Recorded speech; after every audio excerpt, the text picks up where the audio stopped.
Welcome to the Piston Fanatic. I'm your host, Dave Dalton, and I'm excited to share my passion and perspective of our Detroit Pistons as we go on this fantastic voyage together. Today, we're going to celebrate the 113-109 victory over the Orlando Magic. In the words of the legendary Rip Hamilton, yes, sir, came out blazing, scored the first 6 points, and looked so sharp. And then all of a sudden, we hit the brakes, and we started to look like the same team that struggled throughout the preseason. The Orlando Magic went on a 19-0 run, and I have to admit, I started thinking about Victor Wembanyama.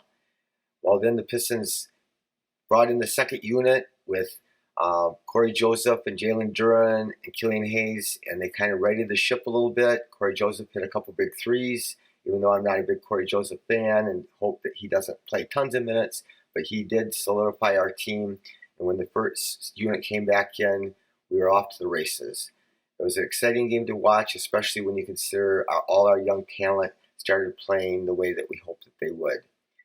Orlando has an awesome young team themselves, but they are favored to finish in the bottom part of the lottery. And so we got to, temper our excitement just a little bit, realizing that, that wasn't the best team we were playing at home. And so, but it still was a good win. Again, the talent showed itself true. We played great, and it was a lot of fun to watch. And I'm really looking forward to watching them the rest of the year. I know there will be ups and downs to follow, but our future still does look bright. There were some drastic changes from the preseason that really made a difference in the game, like I spoke to in the first episode.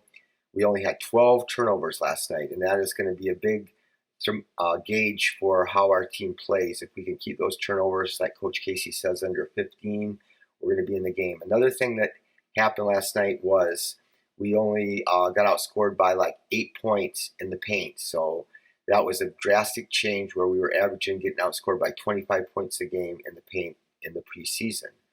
So look at our Piston team, and we were led by Bojan Bogdonovich, and he was a big difference maker. And the reality is we got this great young squad full of talent. We would have lost this game last year. We would have lost this game this year without Bojan.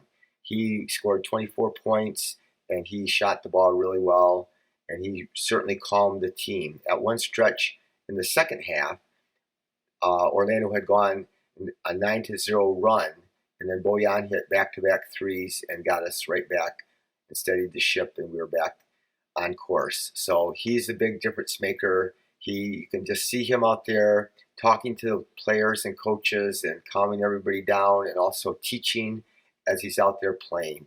But he is, just like I said in the first episode, he is a flat-out baller, and he's going to make a big difference this year for our team. I was really proud of Sadiq. I talked about him a little bit last episode, and he did not force things. Of course, he did not get very many shots. He played 31 minutes. I think he only took about 5 shots. And so his shots are going to come, and he's going to have games where he scores a lot of points, but he didn't force things, and that's going to be a key for him this year. Isaiah Stewart hit the big shot at the end of the game, big three. He's 0 for 3 on threes, and then when the game we were up by 1 point, and Cade kicks it out to him, and he just drills it and holds his follow through, and that huge hoop for him. But he had a great, strong all-around game last night. He made 7 out of 8 free throws. So some of our guys would have got more assists than they did, because a lot of times they dump it down to Stu, and he would get fouled and not make the shot. But then he did get 8 free throws. So that was a huge part of our success. Scoring, he scored 14 points and only took 6 shots. And that's unbelievable production. So Stu was great. I even was impressed. He could have pouted a little bit. Coach Casey left him on the bench in the fourth quarter because Duren was playing so well. And when, he brought Stu back in, Stu was ready to go, and Stu played phenomenally well. Cade Cunningham played like Cade. He shot 6 out of 16, which he needs to do better. One thing that we have to realize with Cade is he is not necessarily going to score 25. I mean, there was a lot of talk, Cade's going to be all-star, Cade's going to score 25. But a big part of the NBA, and we'll be talking about this throughout the year, it's opportunity. And so last year, we didn't have many options. Cade was able to score a lot of points, and he got a lot of shots. This year, I still think he will score a lot of points, but when Bojan scored a lot of points and Sadiq scored a lot of points, and now we got Ivey that's going to score. And so, they're going to score a lot of points and take a lot more shots, Ivey and Bojan, just those two guys. And so that's going to take shots away from Cade and Sadiq. So you can be just as good, or you can still be productive and not score as many points. But 10 assists, again, he could have had a few more assists. If guys would have made buckets. He made a great lob to Duren, and Duren tried to hammer it, and it bounced out, but that was a great pass by Cade. I mean, the last play of the game, again, the last big bucket that sealed the game for us, Casey drew up a play where Bojan did a high pick and roll with Cade at the top, and everybody else spread the court. Cade drove the ball. Banchero switched out on him. He took the ball right at him. He went at him. Banchero took away his right hand. He pivoted to shoot his left-handed. He was going to have a nice little easy left-handed jump hook, but Wendell Carter Jr. came flying from the corner, completely left Stu wide open, and Cade made the right play and kicked it to Stu for a wide open three. So, Cade had a real good game. I thought his defense was really sharp, and he really played tough and hard on defense. Jaden Ivey was a thrill, just like he's going to be all year. He might not always be so consistent. He shot a great 8 for 15. He dished the ball off. His defense was okay. But he just is so fast going up and down the court, and is so good at getting the ball into the paint and creating opportunities for himself or for other people. He did some of his twisting, knifing shots where he just gets some contact, twists his body a little bit, spins the ball up on the backboard, and puts it in. So that was a lot of fun. But I will still say my most exciting player was Jalen Duren. Jalen Duren played only 22 minutes, and he scored 14 points, had 10 rebounds, 3 block shots. He also intimidated Orlando and stopped them from taking some other shots also. But his 5 offensive rebound, I think, is going to be something that's going to be a big factor for the Pistons all year. Those offensive rebounds, like I talked about before, those are huge buckets and easy buckets, and he just provided so much spark. But he just looked like he belonged. He looked like he had the highest plus minus. He was +7, led the team in plus minus, and he just needs to play. I mean, even though they played in 22 minutes, I just think he needs to play more. And so it's going to be a challenging thing for Coach Casey, especially when we get some other players back. Killian Hayes, again, he just did what Killian does, caused some confusion about what kind of player really is he, because he only played 15 minutes and he had 5 assists and 5 rebounds and 3 steals, which is an unbelievable stat line for a player playing only that many minutes. That's a great stat line for a player that plays 30 minutes. But the problem there again was he was 1 for 9 shooting, and so that is going to be the Achilles heel, something that he's going to have to get worked out in order to be a factor for the Pistons in the long-term future. But we just need to let him play this year, and hopefully his shots comes around and he plays better. Again, like I said, Corey Joseph, once some of these other guys come back, I'm not sure what his minutes are going to be like, but he is a true veteran, and he can get some buckets for you. Those 2 threes he scored for us when we were struggling were a huge factor. Hami scored only 2 points, played 14 minutes, and like I talked in the preview of the season, it's just going to be a challenge because we just got too many players, and I'm not sure where he's going to fit in. He's still a player that has tons of potential, but I'm not sure where the chances and the opportunities are going to be. Kevin Knox is, we got encouraged by the one preseason game he played where he knocked down 3 out of 6 shots, but last night he was 1 for 8, and he missed wide open threes, and if he can't make threes, he is not going to see the court. And, when we get these other players back, it's going to be, interesting to see where his minutes might come from. So, like I said, we were way better with our turnovers, way better with our points in the paint, and we also shot the ball decent. We were one of the worst teams in the league in shooting the 3 last year. Against Orlando, we were 37% we made on our threes, 14 out of 38, which is really good. We would take that all year. The problem with that is Bojan was 6 out of 10. So without Bojan on the court, we were back to 28.5%, which is kind of like we did last year, which is, you're not going to win if you shoot the three that poorly. So I thought Casey did a great job last night, uh, splitting up the minutes, but the challenges ahead of him when we won that game.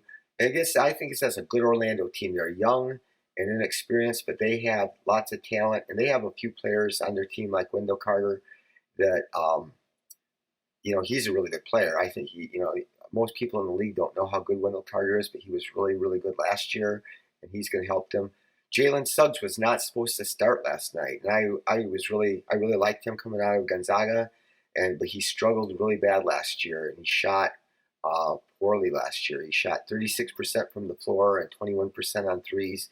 Last night, he shot 72% from the floor and 67% on threes. He was nailing some tough threes, and he was one of those guys that just couldn't shoot. So it's going to be interesting to see if he continues to get better on his shooting. Obviously, he's not going to shoot that well. So the Pistons won that game despite this guy who has been in his 1 year in the league was a poor shooter who was on fire. So that could have made the game a little bit different if he wouldn't have shot so well. But the thing that's coming up is, we've got last night we played without Bagley, without Alex Burks, without Nurse Noel, and without Isaiah Livers. Those are four of our better players. I mean, those are four guys that were planned in and penciled in into the rotation, and they did not play last night. So the positive side of that is our team is actually even better than they were against Orlando. The downside is it's just going to be challenging for Coach Casey to find the minutes. And, when you give minutes to somebody, you're taking minutes away from somebody. When you put out guys that are going to shoot the ball more, you're taking shots away from other people. So it's just, I guess it's a good problem to have. It's going to be interesting to see how it all plays out. I know there's always lots of injuries throughout the season in NBA. And so I'm sure that, it'll all work itself out. But it was a fun night. It was so exciting to watch the Pistons. It was the atmosphere in Little Caesars was really fun, and it was great to see the exuberance and guys like Jaden Ivey. He plays with such joy, and he is, again, exciting to play. And that dunk by Duren, man, he just hammered that sucker. And he got fouled. They didn't call it, but he got fouled. And so that was just so cool to see in this team when you look at how great Duren played and Ivy played, and they're just babies. They're just so young. And again, Cade played great, and we just have such a bright future ahead of us. It's going to, again, take time. There's going to be inconsistencies, and the NBA is really, really tough. There are lots of good teams. Like I said, Orlando, I think, has got a lot of talent, and they're probably going to finish in the lottery also. So good night for the Pistons. I want to spend just a little bit of time here. You'll notice the Pistons uniforms. They have the circle on their jerseys that has the number 6, which is the great Bill Russell. Bill Russell was the winningest player in NBA history. He won 11 championships. He also was the first black coach in NBA history. He was a big fighter for civil rights and was a great mentor for many of the all-time great NBA players. And he played for the Celtics, which most Pistons fans aren't a fan of, but you can't help but to be a fan of Bill Russell. And he was one of the greatest defensive players that ever lived. Now I'd like to talk about Bob Lanier. The Pistons also have this stripe on their jerseys with the number 16, and that is for the great Bob Lanier. Bob Lanier was, when I first really started following the Pistons, Bob Lanier was one of the best players. He was the number 1 pick in the entire draft by the Pistons out of St. Bonaventure. He was a great player in college, and I remember him being on the cover of Sports Illustrated with Rick Mount and Calvin Murphy and Pistol Pete, and he was just a great player. He came to the Pistons. They weren't always that good when he played for them, but he was an 8-time All-Star. He averaged over 22 points and 12 rebounds for the Pistons. He's in the Basketball Hall of Fame. He was a leader even after he retired, and he did things for the Stay in School program. He was an ambassador for the NBA throughout the world. and he was just a great man. He played for the Milwaukee Bucks on some really good teams, but by then he had many, many knee surgeries, so that was always a struggle for him. But I remember going to Cobo Hall and watching Bob Lanier, and he had this beautiful, silky smooth shot with beautiful arc and rotation. And I'm going to tell you, Bob Lanier would have been an even more amazing player. He was a bigger 6'11". He had size 22 shoes. If you go to the Basketball Hall of Fame, you'll get to see Bob Lanier's size 22 shoes because they're there. And he had such a great shot, but back then they did not have the three-point line. Back then, bigger guys did not shoot outside shots, but Bob Lanier did. He shot like about 18-foot jumpers, and he could just nail them shot after shot. Had they had a three-point line, obviously he would have been out there, and he would have been phenomenal to have a guy at his size shooting those shots. And I'm really confident he would have shot it at an amazing percentage. Quick little story: when he was towards the end of his career, he was going to get gas near where the Bucks played their games, and he met this kid. And this kid came up to him and said, "Mr. Lanier, could you possibly come to see my dad? My dad is really sick, and you are his favorite player." So Bob Lanier went to the guy's house. It was only a few blocks away, and he held that guy's hand and talked to him. And a little bit later, the man passed away a couple weeks after Bob Lanier had visited him, and his son sent a really nice card to the Milwaukee Bucks saying, "Thank you so much for making my dad's last days happy." So that is who Bob Lanier is. Anyway, I'm grateful for you, everybody that's listening. Again, I want to thank my wife Kelly and my nephew Nathan for making this all work. And I hope to have you tell a friend to watch this podcast. And thank you, and go Pistons.